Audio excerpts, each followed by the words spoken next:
Greetings, loved ones. Today, we're going to continue talking about 14 myths and misconceptions about domestic violence.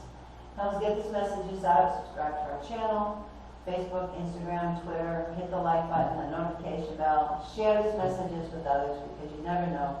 By doing so, you could save a life. Yesterday, we discussed the first 6 of the 14 myths we're discussing. Today, we will discuss the remaining 8. Myth number 7. Both parties usually hold some responsibility in domestic violence situations.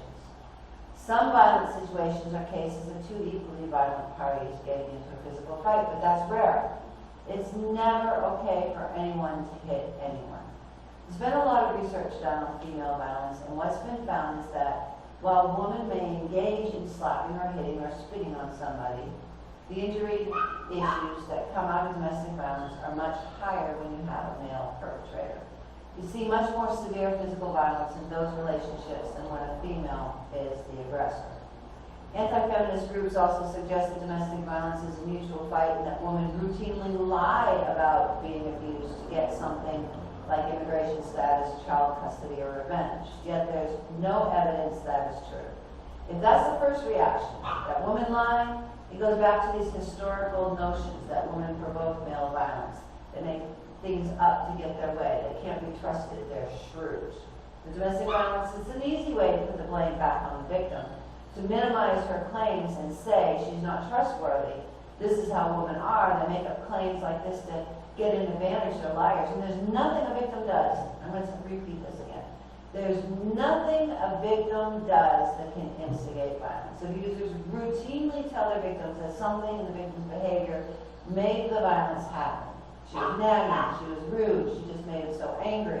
Those are excuses, not explanations. Myth number 8. Women abuse men just as often as men abuse women. Some commentators, especially men's rights activists, argue that research shows women and men engage in abusive behavior at roughly the same rates, and looking at domestic violence as a gender issue is a way to demonize men.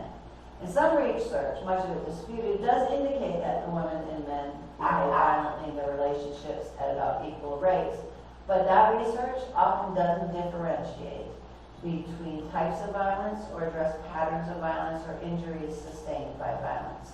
It will equate a push with pushing someone down the stairs, or one act of violence with years of abuse. Some of the research that shows women are equally violent didn't ask questions like, who was the primary aggressor, or was there a history of violence before you engaged in this act of violence? How much of this is them reacting after a period of suffering from violence? We do know that male violence has a higher incidence of lethality associated with it, and is more likely to cause injury. Relationship violence does happen to men, but for every man hospitalized by domestic violence, there are 46 women who go to the hospital. Myth number 9. Men are never victims of abuse and women never perpetrators. People sometimes assume that it's just women who are battered.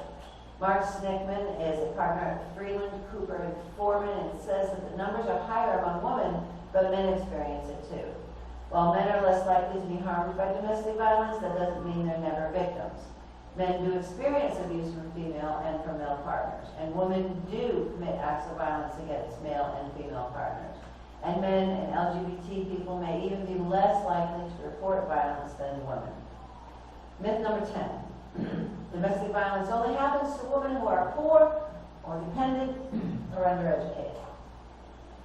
Truth is, domestic violence does not discriminate. The National Domestic Violence Hotline receives over 22,000 calls a month. They hear from every socioeconomic class, every race, every education level, every geographic region. They have had doctors who call, women who call and say they live in mansions and their husbands work on Wall Street, and they don't know how to get out because they don't have the financial means to leave, and they can't talk about it to anyone because it's the big secret in their social arena. But economics do matter. Women from all financial backgrounds are victimized, but poor women tend to be both more vulnerable to abuse and less likely to have the means to leave. Women who are more financially dependent on their partners, they tend to experience more abuse. And abusers routinely sabotage their partner's economic mobility to keep them dependent.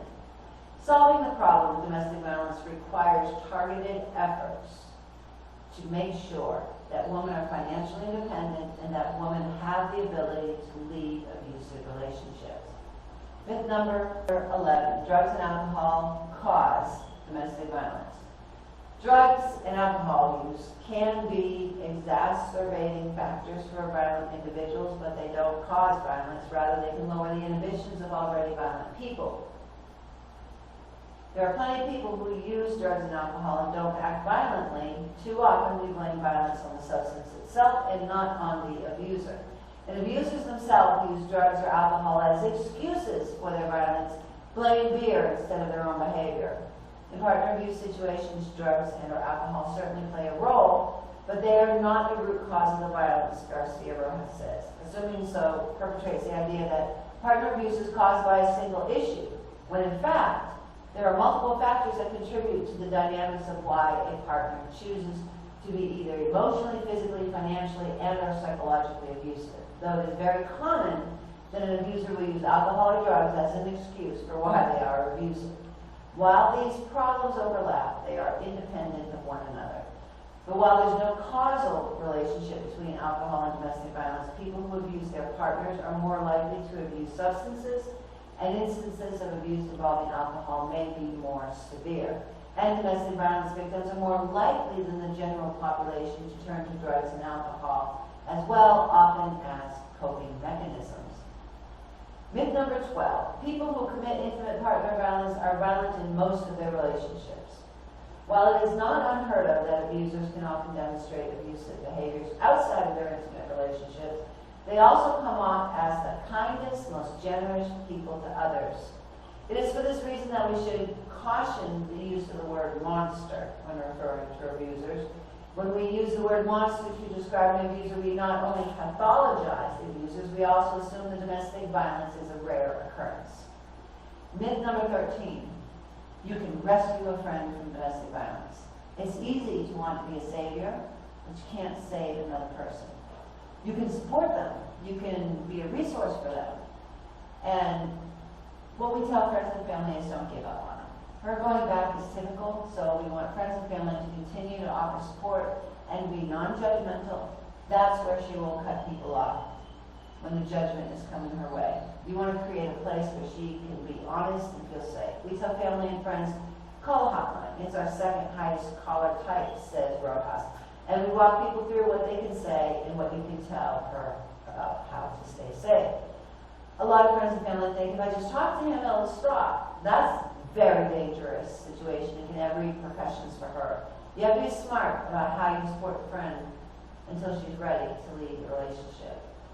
And myth number 14, tough love is the best way to help a victim of violence. Pushing to leave is the worst thing to do, Kaminsky says. If someone feels like they aren't heard and they're being told how to handle it, chances are they're not going to confide in you when things get worse. The best thing is to listen, to understand, to say that it's very complicated, but that you're worried about their safety, and ask them, are they willing to sit and speak with someone?